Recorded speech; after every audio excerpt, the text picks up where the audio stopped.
Guys, may papakita ko sa inyo, napakalaki ng binagsak ng views ngayong araw na to. So makikita nyo guys, punta tayo dito sa analytics natin, makikita nyo dito. Okay, pagpunta mo dito makikita nyo guys yung pagbaba ng views natin. So dito guys, ang laki ng binaba ng views natin. So kung i-click natin yan, makikita mo dito bumagsak po siya at nag-views lang po siya ng 14,100 views. Makikita nyo po dyan nung 28. So today po, bali delay po ito ng ng 1 day. So ngayon ay 29, 28 po ito. So makikita nyo guys, talagang bumagsak siya dito guys. Nagbo-views tayo dito sa area na to ng 17,000. Dito guys, nag-views tayo ng 18,000 views per day nung August 8. But at this point guys, nag-views lang tayo ng, ayan po, makikita natin ng 14,100. So parang ang laki guys nung binaba ng views natin from 18,000 to 14. So parang 4,000 po yung nawala. Ano nga ba ang dahilan guys? Dahil siguro nga pasukan na ngayon, nag-start na ang school day. Ayan po, makikita nyo guys, pero yung revenue natin, check din natin. Makikita natin guys dito yung revenue natin nitong nakaraan ay nitong time na to. Ayan po, makikita nyo guys dito, nag-revenue tayo ng 1,169, pero nung August 27 guys, nag-revenue lang tayo ng 1,060, pero okay lang guys, nababawi niya. So consistent naman guys, kahit papaano hindi po tayo bumababa ng 1,000. So ayan, check natin guys dito yung ating pong August. Ito po yung ating August natin, 32,000 na po. Ongoing, delay po siya ng ilang araw po ito. And of course, yung ating pong short dito ay makikita nyo sa watch page natin guys ay 32,000 ng ating revenue. At sa short feeds, check natin. Napakababa guys ang kinakita ng shorts. Kung makikita nyo guys, mayroon lang po tayong 41 pesos sa shorts. At pag i-check natin guys dito sa content, ang shorts natin ay nagbo-views po siya ng, ayan po, yung ating pong videos, regular videos, nagbo-views po siya ng 400,000 to, ayan po. And of course guys, yung short natin, check natin, nagre-revenue guys yung ating videos, yung ating regular videos ng around 32,000. Yung shorts natin guys ay makikita nyo guys, nagbo-views po siya ng 65,000, pero ang revenue lang po ay makikita natin ulit dito kung magkano.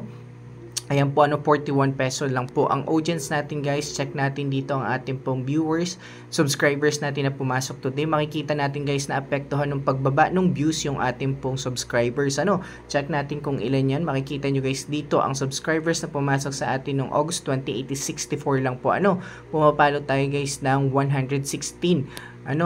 Na subscribers every day, pero at this point guys, pinakamababa for this month is 64 peso. Itong isang ito ay 66.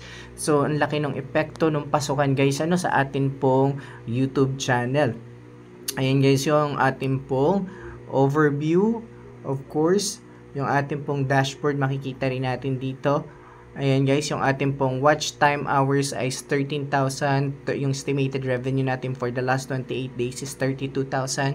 2.5 po yung pumasok sa ating revenues at 466,000 guys yung ating pong views. Guys, ito yung pinaka-latest video natin. Check natin guys.